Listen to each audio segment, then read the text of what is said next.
పవన్ కళ్యాణ్ గారు, అదేవిధంగా నాదెండ్ల మనోహర్, ఇంకొంతమంది కేంద్ర హోంశాఖ మంత్రి అమిత్ షా గారిని కలిసి జగన్మోహన్ రెడ్డి గారిని ఇమ్మీడియట్లీగా అరెస్ట్ చేసి జైలుకు పంపండి. మా నాయకుల కోరిక, మా నాయకులంతా కూడా అడుగుతున్నారు, జగన్మోహన్ రెడ్డి గారిని ఎప్పుడు జైల్లో పెడతారు అని చెప్పేసి అడుగుతున్నారు, ప్రెజర్ చేస్తున్నారు. జగన్మోహన్ రెడ్డి గారిని ఒక్కసారి మీరు జైల్లో పెట్టారంటే మా నాయకులంతా కూడా ఫుల్ హ్యాపీ అయిపోతారు అని చెప్పేసి అమిత్ షా గారిని వేడుకున్నారంట.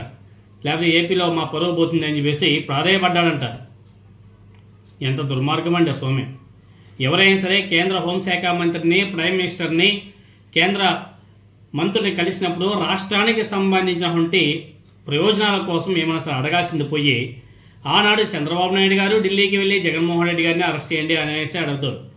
ఈనాడు పవన్ కళ్యాణ్ గారు కూడా ఎన్డీఏలో భాగస్వామ్యంగా ఉండి రాష్ట్రానికి ఏమైనా సరే మంచి చేస్తారని చెప్పేసి ఏమైనా వెళ్ళి అడుగుతారా అంటే కాకుండా జగన్మోహన్ రెడ్డి గారిని అరెస్ట్ చేయండి, జగన్మోహన్ రెడ్డి గారిని జైల్లో పెట్టండి అనేసి అడగడం వెనుక మతలబ్ ఏంటి?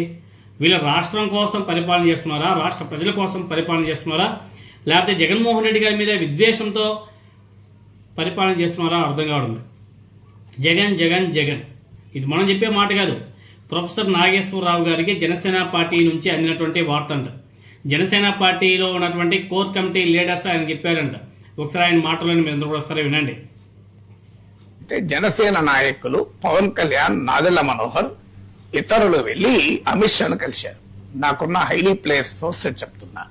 అమిత్ షాను కలిసి మనం జగన్ ను లోపలయ్యాలి, జగన్ ను మా వాళ్ళు ఒత్తిడి తెస్తున్నారంటే అమిత్ షా చెప్పింది ఏంటంటే రాజకీయాల్లో ఇన్స్టాంట్ ఫ్రెండ్ ఉంటాడు, లాంగ్ టర్మ్ ఫ్రెండ్ ఉంటాడు. Telugu Desam instant friend, Y Jagan long term friend. Chandrababu నాయుడుకు ఆయనంటే శత్రుత్వం వచ్చి మనకెందుకు ఉండాలి?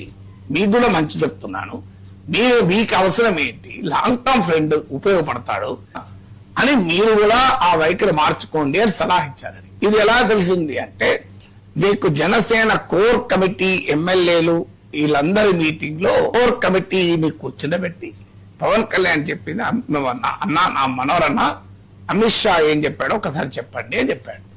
అక్కడి నుంచి సమాచారం అందరికీ. జగన్మోహన్ రెడ్డి గారిని జైలుకు పంపండి అని చెప్పేసి కేంద్ర హోంశాఖ మంత్రి అమిత్ షా గారిని పవన్ కళ్యాణ్ గారు అడిగారంట. అందుకే అమిత్ షా గారు కూడా పవన్ కళ్యాణ్కి ఒక సలహా ఇచ్చారంట. జగన్మోహన్ రెడ్డి గారితో అనవసరంగా ఎందుకు శత్రుత్వం పెంచుకుంటున్నావు? Short term friend, long term friend అనేసి ఉంటుంది. చంద్రబాబు నాయుడు అనే వ్యక్తి మనకి షార్ట్ టర్మ్ ఫ్రెండ్ మాత్రమే, జగన్మోహన్ రెడ్డి గారు లాంగ్ టర్మ్ ఫ్రెండ్. కాబట్టి జగన్మోహన్ రెడ్డి గారు మనకి కావాలి, జగన్మోహన్ రెడ్డి గారితో శత్రుత్వం పెంచుకోకు అని చెప్పేసి అమిత్ షా పవన్ కళ్యాణ్కి హితబోధ చేశారంట. ఈ విషయం పవన్ కళ్యాణ్ చెప్పమంటే నాదెండ్ల మనోహర్ కోర్ కమిటీలో చెప్పారంట. కోర్ కమిటీ నుంచే, జనసేన పార్టీ కోర్ కమిటీ నుంచే ప్రొఫెసర్ నాగేశ్వరరావు గారికి సమాచారం వెళ్ళిందంట. ఆయన మొన్న ఒక డిబేట్లో ఆయన చెప్పడం జరిగింది.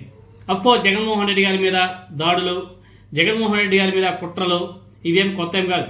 2014 నుంచి 2019 మధ్యకాలంలో అప్పటి సీఎం చంద్రబాబు నాయుడు గారు ఎప్పుడు ఢిల్లీకి వెళ్ళినా, మోదీ గారిని కలిసిన రాష్ట్ర సమస్యల గురించి కాకుండా జగన్మోహన్ రెడ్డి గారిని అరెస్ట్ చేసి జైల్లో వేయండి అనేసి మొత్తుకునేవాడంట. మీకు అందరికీ తెలిసిన ఆనాడు వార్త కూడా వచ్చాయి, మనం చెప్పేది కాదు.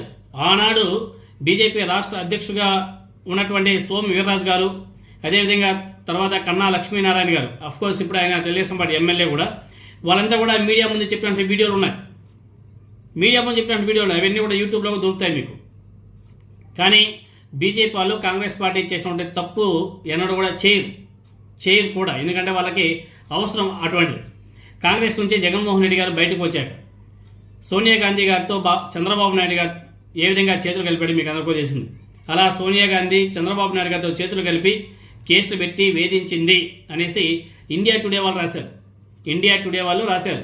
నిజంగానే అదేవిధంగా కాంగ్రెస్లో ఉన్నటువంటి రేణుకా చౌదరి చేత చంద్రబాబు నాయుడు గారు సోనియా గాంధీకి చాడీలు చెప్పించి పొమ్మనకుండానే పొగబెడితే ఎంపీ పదవికి జగన్మోహన్ రెడ్డి గారు రాజీనామా చేసి ఎమ్మెల్యే పదవికి తన తల్లి ద్వారా రాజీనామా చేయించి కాంగ్రెస్ పార్టీ నుంచి బయటికి వెళ్ళి వేరే పార్టీ పెట్టుకోవడం జరిగింది. కానీ చంద్రబాబు నాయుడు గారు టీడీపీ లాగా రాష్ట్ర కాంగ్రెస్ పార్టీని హైజాక్ చేయలేదు. జగన్ ఇన్ని విలువలు పాటించినా కానీ పార్టీ నుండి బయటికి పోతాడు అనేసి చంద్రబాబు నాయుడు గారితో చేతులు కలిపి సోనియా గాంధీ జగన్మోహన్ రెడ్డి గారిని జైల్లో పెట్టించింది. తర్వాత కాంగ్రెస్ పార్టీ నేటికి కోలుకోలేదు. చంద్రబాబు నాయుడు గారు అనే వ్యక్తి అటు బీజేపీతోనూ ఇటు కాంగ్రెస్తోనూ టచ్లో ఉంటాడు. అది మీకు అందరికీ తెలిసిందే. అదేవిధంగా నాకు బీజేపీ పెద్దలు తెలుసు అనేసి గొప్పగా చెప్పుకునే పవన్ కళ్యాణ్ రాష్ట్రం బాగు కోసం దాన్ని వాడితే బాగుండేది, కానీ టీడీపీ పొత్తు కోసం జగన్మోహన్ రెడ్డి గారిని జైల్లో వేయమని చెప్పడం కోసం వాడుకొని అంతిమంగా నష్టపోయేది ఎవరు? పవన్ కళ్యాణే కదా. ఇక్కడ ఇంకొక పాయింట్ గుర్తుపెట్టుకోవాలా, చంద్రబాబు నాయుడు పంపాడో లేక పవన్ కళ్యాణే వెళ్ళాడో తెలియదు, కానీ జగన్మోహన్ రెడ్డి గారితో ఎదురెదురుగా ఉండి యుద్ధం చేయలేమనేసి ఫిక్స్ అయిపోయినట్టుగా తెలుస్తుంది. అందుకే జగన్మోహన్ రెడ్డి గారిని జైల్లో వేయండి, జగన్మోహన్ రెడ్డి గారిని జైల్లో వేయండి అనేసి ఢిల్లీకి వెళ్ళిన ప్రతిసారి కూడా పవన్ కళ్యాణ్ గారు అమిత్ షా గారిని కోరడం వెనుక చంద్రబాబు నాయుడు గారు ఏమైనా సరే పవన్ కళ్యాణ్ గారికి చెప్పి పంపిస్తున్నాడా, లేకపోతే పవన్ కళ్యాణ్ గారే ఓన్గా డెసిషన్ తీసుకుంటున్నాడా అన్నది తెలియాలి. ఈ మొత్తం ఎపిసోడ్లో ఆటలో అరటిపండుగా తయారవుతున్నట్టుగా కనిపిస్తుంది పవన్ కళ్యాణ్ అనే వ్యక్తి.